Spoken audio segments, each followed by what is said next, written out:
ñu ngi leen di nuyu di leen jaajëfal yéen ñiy suivre chaîne bi di Xalaat TV ñu leen di dalalaat ci seen jàngatu bés bi. tey dañu ñëw ci jàngat boo xam ni mën nañ di deuxième partie vidéo bi ñu defoon lañ ñeel sanctions yi CEDEAO tegoon ci réewu Mali en janvier 2022. bi loolu amee woon ñu defoon ci taxaw seetlu bu yaatu ñëwoon d'abord ci li ko sabab luñ doon wundu ci ginnaaw yooyee sanction ak gannaaw juróom-ñaari weer lu waral CEDEAO dellu ginnaaw. ndax liñ doon séntu am nañ ko lii daa ci taxaw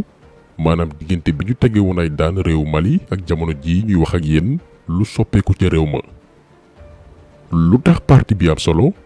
dafa am ay complexe yoo xamante ni boo nee France dégage wala na France génne loxoom ci suñu doxalinu réew yi mu mel ni tey àdduna dafay tukki. parce que coloniser nañ leen mentalement ba ñu jàpp ni ñoo yor suñu teraanga tey dañu jël Mali comme cas d'école pour wal leen ni budul France suñu dund dafay romb gën a neex. daañu ñëw aussi ci le cas Sénégal parce que Mali ak Sénégal ñaari réew la yoo xamante ni benn mënul dem bàyyi moromam. d'abord dafa am lu ñu lié ci wàllum histoire parce que benn réew lañu woon muy la fédération du Mali bokkoon même drapeau. gannaaw gi lañu xaajaloo mais teewul gannaaw séparation bi ñuy wéy di partager les mêmes cultures wéy di bokk même intérêt yi sur le plan économique wàllum koom-koom. ba tax na diggante bi Sénégal ne yee yaay dafay topp ndigalu France muy tëjal ay frontières am Mali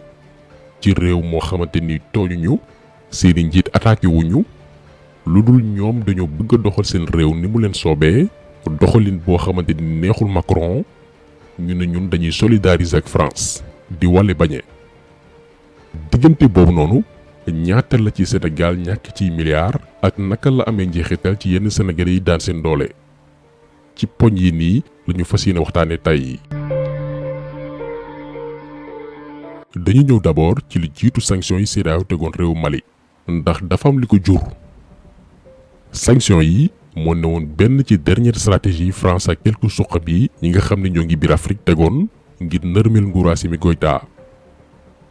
gannaaw bi ñu daanelee régime mu président Ibrahima Boubacar Keïta mi nga xam ne amul woon sikk sàkk ci ni taalibe France la woon doxul woon ci tey malien yi biñ ko coup d'état ba noppi France dafa ñëwaat bëgg a sampaat keneen koo xamante ni dafay woy ci ay waawam ak i déetam biir Mali.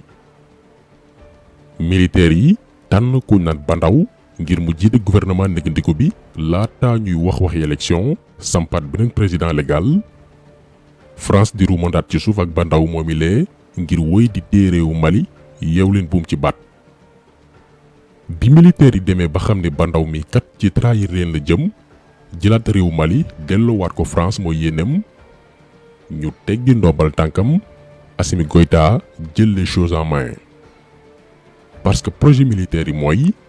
gannaaw nguuru Ibrahima Boubacar Keïta Mali moomaat boppam France génneel loxoom ci anam gi ñu yore seen réew. donc fi France njëkkee échoué mooy bi ñu bëggee impliqué wu dugal seen loxo ci transition bi nekk di xew Mali en complice ak Bandaw militaires yi lànk ne du fi amee. bu ngeen amee fàttaliku boobu la Macron commencé woon xataraayu naan militaires yi ñaari coup d'état la ñu def.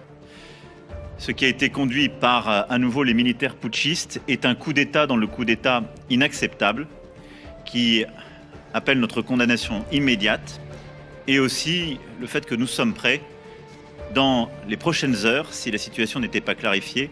à prendre des sanctions ciblées sur les protagonistes. gannaaw lii comme ni ko France defee woon ak capitaine Thomas Sankara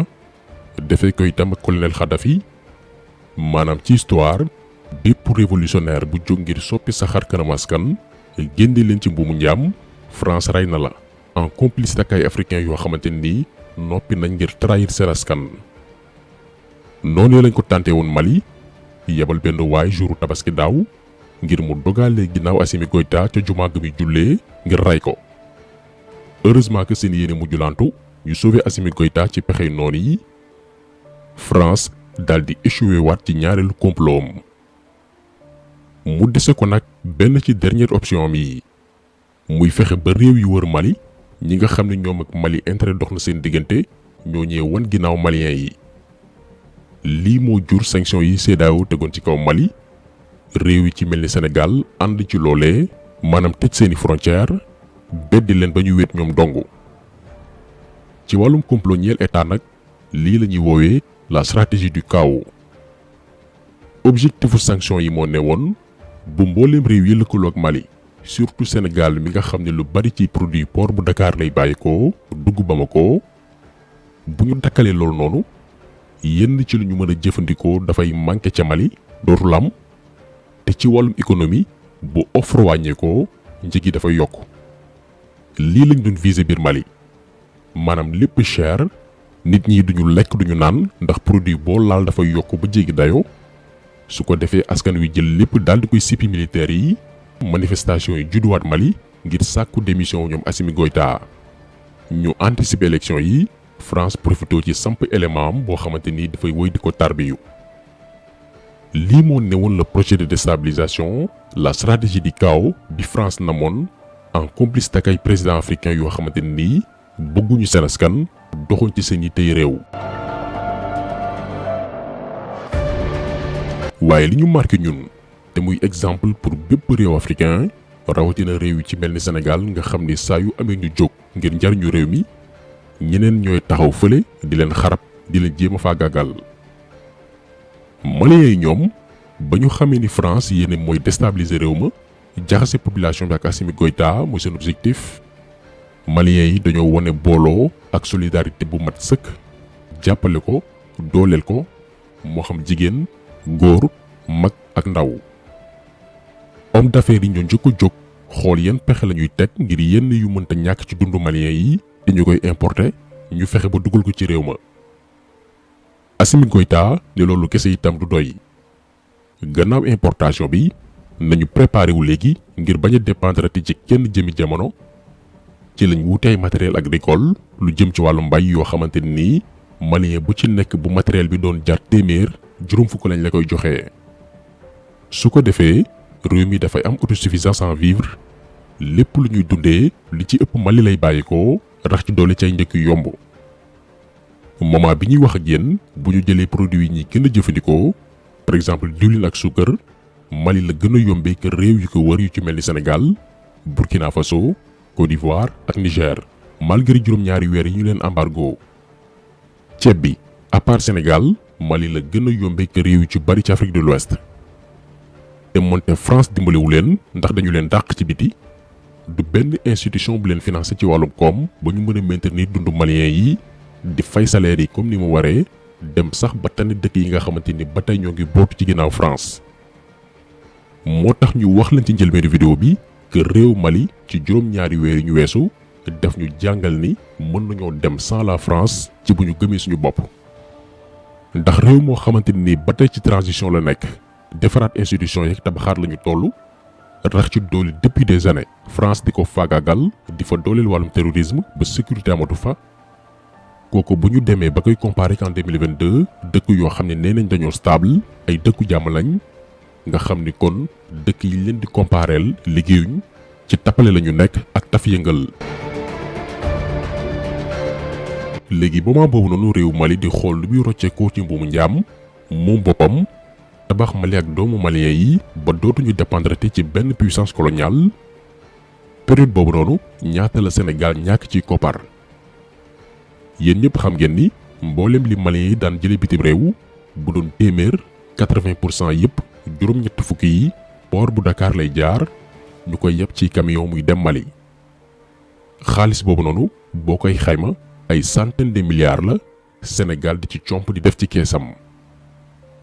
léegi nag gannaaw bu ñu toppee France ci sanction yi mu namoon teg Mali ngir faagagal leen di ko faj la mer di wàlle bañe ba tëj suñuy frontière ak Mali. ñaari weer lañ ci teg au mois de mars 2022